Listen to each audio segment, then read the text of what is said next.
Okay. If not, I have a backup. On three, two, one. We are speaking with everyone's favorite blues guitarist, the one and only Jim Kirkpatrick from the band FM. He has a new solo album out called Ballad of a Prodigal Son. And as we say here in Montreal, bonjour, Jim. Comment allez-vous? How are you? Come see, come sir. No, Right? no, I'm very well actually. No, I'm good. I'm good. Yeah, not bad at all. Good. So let me talk about this, and we'll get into the album in a second. But Yeah, you are known as a blues guitarist, and I even have a terrific quote over here that I put out. The Sonic Abuse magazine said that your debut solo effort, which in fact is your third solo effort, yeah, is a something's pretty special, and they said that you are England's equivalent to Joe Bonamassa, and of course, Joe is a personal friend of mine. Talk to me a little bit about this and about being a blues guitarist, and then we'll get into joining FM and how different of a style that is. But talk to me about wanting to make your way still as a blues guitarist and doing Prodigal Son. Well, it's probably kind of what I kind of grew up doing, really, and what I always did. Although it's a bit of a strange one. I've never felt like. I mean, I've been massively into the blues and rock and stuff like that. But as I grew up, I was a huge Queen fan, and I was a huge Brian Wilson fan, and a huge Beatles and McCartney fan. So I never felt one, uh, affinity with one genre of music in particular, really. Um, so it was never kind of, well, it's the blues and nothing else, or it's AOR or nothing else.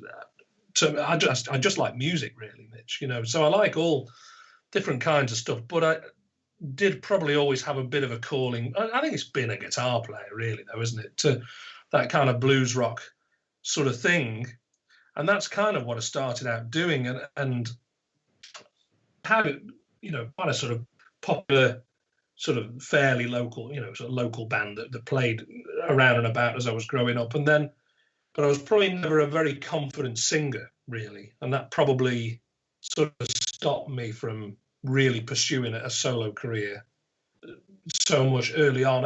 And then I kind of got offers to go and work with other artists, you see. And then you kind of get that slight lure of money to go and work with somebody else, or people kind of, would you like to come and do an American tour, or could I stay at home chipping away at my own thing, really? And I've been very lucky over the years to sort of get some nice offers of work with people. So that kind of really took over doing anything myself, to be honest with you. And I was very fortunate to have a steady stream of sort of session work and working with established artists for a long time, even to this day, actually, and then obviously the FM gig came along, and that sort of changed everything, really.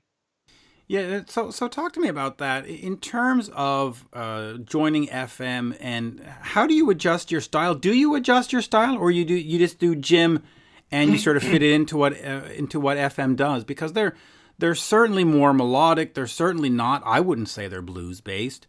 Do you adapt at all, or do you just say no? This is it, and I'm going to give you new texture. Yeah, well, I mean, I think for me going into FM, I was very aware. I mean, you still want to put your mark on it and your stamp on it, but I couldn't walk into FM and say, right, I'm here now. This is how it's going to be. It was far too long in the tooth to do that. I mean, it didn't mean that you couldn't, try and bring something fresh to it or whatever, but you couldn't go in and try and reinvent it, really, to be honest with you. I was very aware that most fans were their favorite period for most people was the first couple of records. And I was always kind of for me, I didn't think the band needed to stray too far from that. So I always made sure that, I would always try and think very melodically when I played on the records and stuff. And when we play live, when we play the old stuff, I try and play it pretty faithfully to the records, because I think that's what the fans want to hear. They don't want to hear me, and when we play Bad Luck or we play That Girl, they don't want to hear me going off doing my own thing. You know what I mean? They want to hear the record. I'd want to hear the record if I was going to see FM. So, well, yeah. I mean, listen, yes and no. I've never seen FM live, unfortunately, because I'm in Montreal. But yeah. you do want sometimes to have a bit of a stretch or a little extra part here and there. That's one of the pleasures of seeing Bon Jovi. Sometimes they stretch stuff out, but at the same time, you don't want it to be so foreign that you go, "Am I at a Yes show all of a sudden?" Where? Yeah. Well, it's fine in the happy medium, isn't it? Really, because I think, and I'm not talking out of terms because we're friends. My predecessor in FM, Andy Barnett, he really went into FM, as in, I am not playing the old stuff like it should be done, and I'm not playing this song, and I'm not playing that song, and they lost quite a bit of fan base because of that, really. So, there's certain things. When I played That Girl, I played the solo note for note to it. When I'm trying to think of an example of something, there's certain songs where I think you've got poetic license, and there's some songs where I totally do my own thing. But some of those songs, some of those guitar solos that Chris Overland played, it's a bit like the All Right Now guitar solo.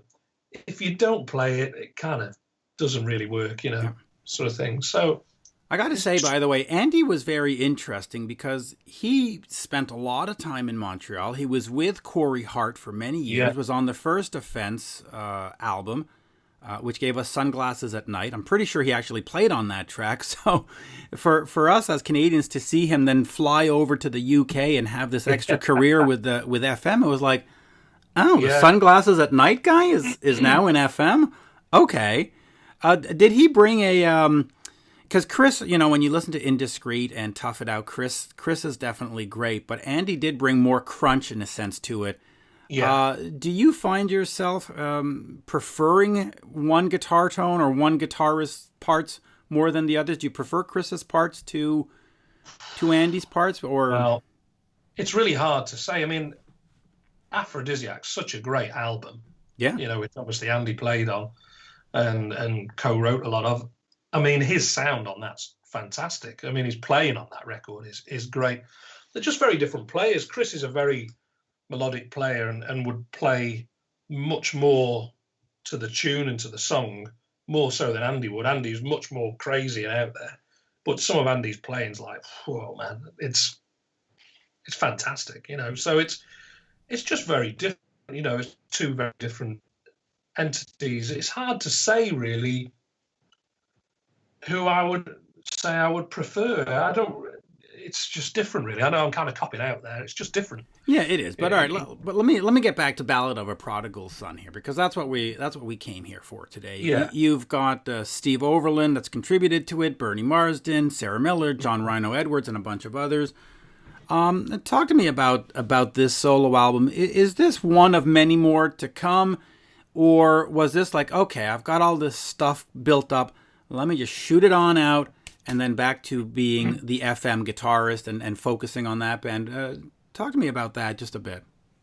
Yeah, well, I mean, a few of the tracks were recorded a long time ago, actually. 3 or 4 of the backing tracks I did a long time ago, and a few of the songs have been knocking around for a long time, and I suppose always had the intention to, to do something with it. But, I mean, FM's taken up so much of my time for the last 13 years. I mean, when I joined FM, we didn't think anybody would be bothered about it, and the guys just kind of said, look, we're going to do 4 or 5 gigs a year, and then take the money and carry on with what we're doing normally, and we'll see where it would go. And sincerely, like, nobody thought 13 years later we'd still be doing it and would have recorded, I don't know, whatever it is, 7 albums or whatever it is that we've done together. We would never have ever have thought that at all. So it just kind of built up. So the idea of doing something solo just kind of got a bit more remote and a bit more distant all the time. And then you kind of throw into the mix, I had 2 children in that time and all that kind of stuff. And it just... That's a great way to slow down a career, by the way. Yeah, absolutely. And it just kind of seemed such a monumental effort to get it done, to be honest with you, and to do it on my own, and to do it with no record deal or anything. Anyway, probably about 2 years ago, Steve Overland and one or two other people said, are you going to do this or not? You're always saying, oh, yeah, I'm making this solo record and everything. Are you actually going to do it? And I kind of bit the bullet, and probably about 2 years ago, knuckled down to it and started to do it, and then really put myself under pressure by announcing a crowdfunding campaign and a tentative release date. And that really put me under pressure because sometimes you need that to you absolutely do. So procrastinators need the pressure. I'm one of them. Yeah. So I did that and really cracked on with it. And then, of course, we then hit a pandemic, and I was nearly finished with it. But of course, all of a sudden, I had nothing to do, like nothing to do. And amazingly, I finished the last quarter of the record up like in a couple of weeks, which just seems laughable because I just didn't have any time before. And to be honest with you, Mitch, I didn't think anybody would be that bothered about it. So, and I don't even know whether, I went to quite a lot of effort to make sure I got a decent publicist and PR and all that kind of stuff. And certainly I spent quite a bit of money on the first video that I made for it. Mm-hmm. And bearing in mind I couldn't do any gigs or tour, I went to quite a bit of effort to get it out there in the world. And I managed to get a small deal in the States with it and a small deal in Japan eventually, and got it out there. And I really didn't think anybody would care for it. And all of a sudden, I got all these great reviews. Mm-hmm. And there was nobody more surprised than me. Kind of went, oh, right, okay. And so that's made me think quite differently about it all now, really. So I am sat here in this room working on the next one as we speak, alongside a new FM record. And I am going to continue it as a proper solo career. Good. And let me just let's remind the folks here that if you want to go get it, you can go over to jimkirkpatrick.com. jimkirkpatrick.com. It's there. In fact, that's where I bought it from, just to let you know. So you can follow my example. You've had a chance to work and tour and play shows with Bernie Marsden, one of the greatest guitarists from the last 40 years. Of course, all the stuff with Whitesnake, and then the stuff he's done after, Moody Marsden and all that stuff. What does he teach you in terms of guitar playing and in terms of the business? Because he is a little bit older. He has a little bit more experience. He must come to you and say, hey, you should try this. You might try that. You should write it this way. And of course, does he bring you into the shrine in his house that's dedicated to Here I Go Again? Well, he's not backwards in coming forwards if he thinks he's got some advice to give you. Yeah, I mean, I've worked with Bernie for 15 years on and off, and I certainly wouldn't want to try and take any credit to say, oh, I've been his closest musical companion or whatever. But I've certainly probably worked with him more than anybody else for 15 years. Yep. Even if that's just being the second guitar player in his band. I mean, strangely enough, I've probably done as many shows with him as anybody ever has done. Maybe apart from Mickey Moody, maybe. But Bernie's great, really, like that. Probably most of what he'd say to me is, slow down. What are you doing with that guitar tone? I don't like it. He's got plenty of advice, and he's got a great sense of melody. And you see, even Bernie, for his love of the blues and stuff like that, you'd probably be really surprised at the music that he likes and he listens to. Yeah. And as we know, he's got a great ear for melody, and he arguably wrote Whitesnake's best songs. Yeah, I love that thing. And by the way, since before we mentioned Joe Bonamassa, I interviewed Bernie last year, and it was Joe who set it up for me. So there's okay. So there's the connection. But do you look at his body of work with Whitesnake and Moody and say, okay, this guy's a special writer, and do you go for him to advice? Like when you're writing Prodigal Son, do you say, hey, what do you think of this composition? What do you think of this? Does he have any input with you on that? Well, no, we wrote one track together on that album, which was called Always on the Road, which was kind of inspired by Joe, because Bernie was working with Joe at the time when we wrote that. And I mean, he's great, really. I'm working on a track that I got to see Bernie in, well, about 6 months ago. I mean, we talk on the phone probably every couple of weeks or something. I mean, I saw him in September, and again with that track Always on the Road. I mean, he just said, "Oh, I want to write, I want to write with you, or write a song with you." And he's great, really, because I just kind of went round to his house and he picked up the guitar and played the riff, and then he sort of just kind of went off and made a drink or made a bit of dinner, and then just came back. "Oh, how are you getting on with that?" Okay.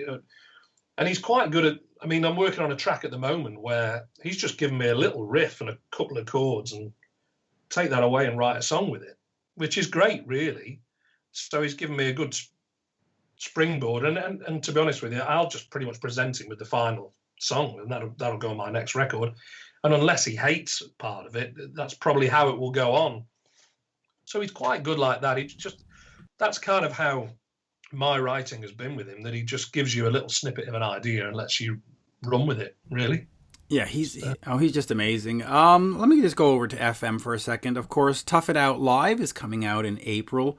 You have said in the past, and I'm going to read it here, Tough It Out, I think, has better tunes than Indiscreet, but I personally never thought that it was as consistent. So when you're playing it live, what do you do to make it consistent? Do you Well, do you add in some little parts and go, "Hey, we love Chris, but I'm gonna make this consistent." And by the way, that quote is on a Q&A on the official FM site, so you don't even have to search very far to find it. So will I eat my words? Yes, that's basically it. I'll read you the whole thing. I love Indiscreet, a total classic. Tough It Out, I think, has some better tunes than Indiscreet, but I personally never thought that it was as consistent. Those are my two faves, but then out of the Andy Barnett era, you have Aphrodisiac, totally different, but equally as good. That's the entire quote. Yeah. I think, oh man, what do I mean by that? I think Indiscreet is do you know what? It's totally of its period. Mm-hmm. It's got, sorry about that. No worries. Does it have like, I can't remember. It's got 9 songs in Indiscreet, something like that. Mm-hmm. I think Indiscreet's like your typical mid-80s album. It's probably about 42 minutes long or something like that. And every song is just really instant. Bang, bang, bang, bang, bang. And every song is great on it. And it's a really consistent listen from start to finish, I find. And you can listen to it again and again. Now, this is only my opinion anyway, you put Tough It Out on, it's got a few killer songs. I mean, when I first heard that album, which many, many years ago, like, I loved Burning My Heart Down. I just thought it was one of the, like, best things I've ever heard. So certain songs like that and Bad Luck and Don't Stop, I mean, there's some great songs on that record. There's probably one or two for me that I wouldn't say I skip, but, you listen too rapidly. Yeah, I would probably, you don't really like to say, because somebody will go, "Oh, well, that was my favourite song." Can You Hear Me Calling's a great song, but it's probably not in my top 10. Right. But it will be to some people. There's 2 or 3 songs where I'm probably a little bit, all right, okay, But so let me ask you that, though. When you get to this, we're going to do the whole album live, and you have these couple of songs that to you aren't the best that they've ever done, or they just don't resonate, which is fine. Not every song resonates with everybody. There's nothing wrong in saying that. How do you get through it on a show in terms of going, okay, I have got to communicate an excitement to the fans. I've got to keep my energy level up. What do you do? Well, the thing that I find, though, is music takes on a very different kind of meaning when you're playing it as opposed to listening to it. Mm-hmm. I find once you start to learn to play it, you then find a different appreciation, because whereas a certain song, so when you start to play it, you might find it has a really interesting run in it, or I mean, I'm trying to think, is it Can You Hear Me Calling? God, man, I can't remember now. You know, has 2 key changes in it. Yeah. And so the whole time you're trying to pitch your vocal harmony on the key change. So you're almost more concerned with that. And there's quite a few songs that are probably, I mean, actually, this kind of sounds ridiculous, right? Growing up, I was a massive blues music fan, but there's a lot of it now. I probably enjoy playing it more than I do listening to it. And I find that with some of the songs, really. And there's, you see, a bone of contention in the FM set was Heard It Through the Grapevine, which was a really divisive song, which was sort of in the set for a long time. I mean, it was never a hit single here, but it was, FM performed it on quite a big, they performed it live on quite a big TV show at the time. So Right. band were quite well known for doing this cover. And it divided fans 50-50. And the majority of the band hated doing it. And I actually had no love for the record or listening to it. But I really enjoyed playing it because it's totally freeform. You know, there's no set guitar solos or whatever. So after like playing a 90-minute set, that's, cause an FM gig's really mentally taxing. There is so much going on with that band. Twin lead stuff, the vocal harmonies. It's a very precise band to play in. And it's really like mentally labor intensive. So you get to the end of the set, and we used to play Grapevine at the end, you know, and you could see half the band. Well, it's a good song that's the perfect song for the band, because that's when you're like fed up. You just go, oh, we got this one song to go, and we can just go home. Like it's perfect. It shuts you down. Shuts you down. But I haven't got a guitar right hand, but it was great for me because it was just freak out on the guitar. So it was just like, and I didn't sing any backing vocals, or maybe 2 lines or something in it. So for me, it was just like, oh man, I can just really relax on this. And because I didn't really see, the other thing is, because we're all singing all the time, you're really stuck to your vocal mic, and it's difficult to, or you run off and you go, God, my vocals coming in, you have to run back. So you need to get not in ears, but you need to get the wireless mics like Britney Spears, or you know the headset. So in a funny way, like, even though I didn't really care for the record, and I used to kind of look at the set list and go, oh, why are we doing that or whatever? It was actually great fun to play. So it kind of, it swings and roundabouts, really. You know, you do the odd song that's, we did a song, oh man, on the Rockville album called Only Fooling. Mm-hmm. And that was probably the hardest song to play live that we've ever done. Oh, such a great song, though. Oh, such a great song. We put it out. We put the album out. We put it out as a single. Yeah. So we kind of had to play it for a bit. We couldn't wait to ditch it. It was so hard to play. It was so hard to play. Well, you know, backing tapes, little cheating. Why not? We love to do that in America. Get our little backing tapes going. And since we're talking about songs and Andy, might as well cover Sunglasses at Night for the next FM record. Why not? You know, let's loop it all together. But let me just quickly ask you about Indiscreet 30. You have said that Indiscreet's your favorite, and here the band is going to re-record it and does. I personally think that Indiscreet 30 sounds better. It's just fuller. There's more texture. There's more tone. Yeah. There's just the first one was very sparse in the, you know, and this one is just full. But you know, when you re-record a classic, there's always going to be a fan that's going to say, "Hey, mother, don't touch that." Yeah. How did you get around that, and how did you manage to? What was the decision in terms of getting it redone and saying, "Okay, we need to stick to the original"?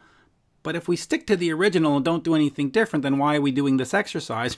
How was that for you? And of course, the fans' reaction, unlike when Kiss does it or other bands, they've all been like, "Wow, masterpiece." We had no intention of doing that at all, of recording it, and then, you know, certain pressure from the management saying, "Look, we can go out and tour this, you know, and of course make a bit of money, blah blah blah, and all that kind of stuff." But then our publisher said, as so many other bands at the time were doing it, they were saying, well, look, we don't own the recordings to these songs.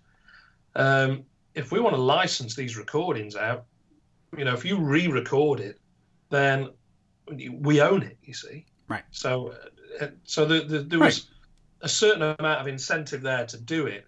And I wouldn't say we got railroaded into it, but Steve wasn't very keen to do that. I wasn't really that keen to do it. But then we did a handful of the Indiscreet 25 shows, first of all, which was that was actually my idea originally. And nobody in the band wanted to do that at all. They were like, oh, no, we don't want to do that. And we played all those songs for years. We're bored of them. And I said, it will go down like you won't believe. So we did 3 shows playing Indiscreet, only 3 shows. And they were all sold out. And just unbelievable. So a couple of years later, we had a few requests from a couple of people. Would you do it again? Oh, well, we said we wouldn't do it again, but show me the money and we could talk. So we got asked to do it at a show in Sweden, I think, and we went and played it in Sweden, and it was like, oh, we should really think about doing a few more of these sort of thing.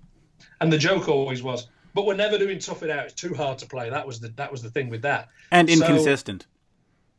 So anyway, so we decided to do some more shows when the 30th anniversary came around, and everybody just said, if you don't re-record the album from a merchandising point of view and from a publishing point of view, then you'd just be silly. At least you haven't got to sit around and write the songs, demo the songs or whatever. So we kept it. It's probably 90% faithful to the original kind of arrangements. Yeah, but that 10% difference is just, it's sparkling. I mean, it's brilliant. But I think the benefit we've got now is that Indiscreet wasn't very well recorded at the time. And the producer was the band's man. They didn't even have a proper producer. Dave King, who was the manager, produced it. He was the manager stroke live sound engineer. And he produced, when I say produced, I mean in vague terms. He produced the record. I mean, there's not a lot going on. It's got a very strange, hollow, thin sound, that record. Which is part of its charm, I think, as well. But we did have the opportunity to, I mean, like, when we did the Tough It Out shows, some people said, oh, well, will you record Tough It Out then? It's like, well, why would you re-record Tough It Out? It's produced, mixed by Nigel Green, and it's like, even though that is of its time, we can't make it sound any better than that. It's an amazing sounding album. So we would never do that. But Indiscreet always felt like it never quite kind of got the treatment that it deserved, I think. So. Yeah, Tough It Out, by the way, you've got Desmond Child writing on there. You've got, like you said, Nigel Green. I mean, that should have been a massive hit in North America. I don't understand why it didn't become... I don't understand why you're not the next Def Leppard over here, but... Yeah, I mean, I'm sure, I know you've spoken to Steve, and you probably know a lot of the story of that, and it was just... they were signed to, the British subsidiary of CBS, and CBS in America wanted to take them to America and work them in America, but it was a power struggle, in England. Well, they're our band. Yeah. Well, listen, we get the same thing in Canada, and I've talked to Lawrence Gowan many times, and not just in interviews, but off the record, and I said, why is Gowan, why wasn't Gowan, Criminal Mind, blah, blah, blah, not bigger? And he says, you don't understand. I was sandboxed. I was told by the Canadian record company that I was going to be a Canadian artist, and we were going to do Much Music, and we were going to do the Canadian tours, and they weren't going to put any money in any other market. And the guys in Honeymoon Suite have told me the same thing. The guys in Helix have told... And it's just like, wow, really? They sandboxed you? So I'm assuming that FM was sandboxed. You're a British band, love it or hate it, but that's it. Leave us alone. Well, CBS in the UK were basically, their A&R in the UK were, if anybody's going to break them in America and take the credit for it, we'll do it. And they weren't capable or able to do it. So it just became a power struggle. I'll tell you a very little strange coincidence about Lawrence Gowan, actually, as well. So I live... I'm not actually in London, to be honest with you. So I'm nearer to Manchester, actually. Right. And I live in I live in a very, very sort of rural community, really, and I live near to Steve Overland, and in a village of about 2,000 people, and we have a neighbour who is Lawrence Gowan's cousin. Oh, nice. And he brought Lawrence Gowan to play in our local pub. That's great. About 20 years ago, yeah. And he came and played, and I mean, he probably wouldn't remember me, but I have met him on a few occasions. But I'm friends with his cousin, who lives just around the corner. Just around the corner. And, of course, Lawrence recorded one of his first albums over there, either, I think, at Ringo Starr's house or John Lennon's house or something like that. Yeah. So, anyway, great. But it's amazing how record companies decide you're a British band, you're a Canadian band, you're a Japanese, and sometimes you can't get out of it, and you're sandboxed. I mean, you're just literally sandboxed. It's anyway. Totally. I mean, and I think nowadays, you know, for artists like ourselves now, there is less and less need to be on a record label now. It's just, you know, being on a, I'm not really sure what a label can do for you know, a sort of heritage rock band anymore, because you can't get on mainstream TV, you can't get on mainstream radio anymore. It's almost impossible. We personally know everybody in the business who can kind of help you, and you sign to a label and you're just tied into a deal with them for merchandising and paying a certain price for your product from them. Yep. And it's and you got to give away 30% of everything, and it's just like, not sure I need that. I mean, I couldn't get a deal for my solo record, and now I don't want a deal for my next one. Sorry, my children are banging on the window. Sorry. No worries. Well, let me let you get to them, because we're at half an hour. Of course, Tough It Out live comes out on April 9th, 2021. I have had a chance to have a preview stream of it. It is absolutely fantastic, and it does finish with Heard It Through the Grapevine, so you know that at that point the band was done. And, of course, JimKirkpatrick.com, you can pick up Ballad of a Prodigal Son. And let me hold on here. Let me go down to this little thing here. You can also pick up Changed Priorities and Jim Kirkpatrick and Heavy Weather Bootleg Series Volume 1. All three currently on sale. Yeah. And as we say in Montreal, Jim, merci beaucoup. An absolute pleasure. And you know, I've spoken to Steve and stuff before, but I've discovered FM late in life, you know, in the last 10 years. But thank you, because Indiscreet, and I've got my synchronized shirt on. What a masterpiece, that album. I mean, just it's amazing how a band like FM is better now. No offense to before, but is better now than before. You know, the albums sound fuller, the songs sound more mature. Steve's voice is totally rounded out. Very much like Thunder and Danny Bowes. You've just, I don't know, you've bucked the trend. Hey, yeah, thank you. Appreciate it. Yeah, absolutely. Thank you, sir. And we will see you online. Merci. Yeah. Catch you soon. Thank you, Mitch. Cheers.